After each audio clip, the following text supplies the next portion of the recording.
આજ રોજ સ્વચ્છતા હી સેવા કાર્યક્રમ શ્રમદાન શાંતિનગરથી સારોન પાર્ક સુધી કરવામાં આવ્યું, જેમાં ખેડા નગરપાલિકા પ્રમુખ તેમજ ઉપપ્રમુખ, સફાઈ કર્મીના ચેરમેન શૈલેષભાઈ રાણા, સભ્યશ્રી કામિનીબા, ઈલાબેન, નીલોફરબેન, રીટાબેન તેમજ ખેડા નગરપાલિકા કર્મચારીઓ હાજર રહ્યા હતા. શ્રમદાન કાર્યક્રમ કરીને લોકોમાં સફાઈ અંગે જનજાગૃતિ ફેલાવવાનું કામગીરી કરવામાં આવી હતી. રિપોર્ટ સંજય ચુનારા, ખેડા.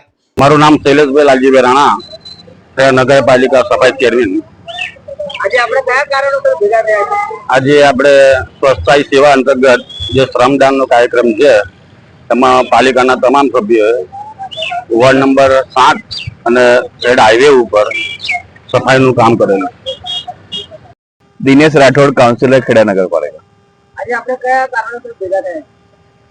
આજે સ્વચ્છતા હી સેવા અંતર્ગત સરકાર દ્વારા જે આયોજન થયું છે એમાં આજે શ્રમદાન અંતર્ગત અમારા પ્રમુખ શ્રી જ્યોત્સનાબેન અને અમારા સાથી કાઉન્સિલરોની હાજરીમાં એમના મત વિસ્તારમાં શાંતિનગરથી સારોન પાર્ક સુધી આ શ્રમદાનનું આયોજન સાથી કાઉન્સિલરો, નગરપાલિકાના સફાઈ કામદારો, એસઆઈ અને વિવિધ આગેવાનો સાથે યોજ્યો હતો.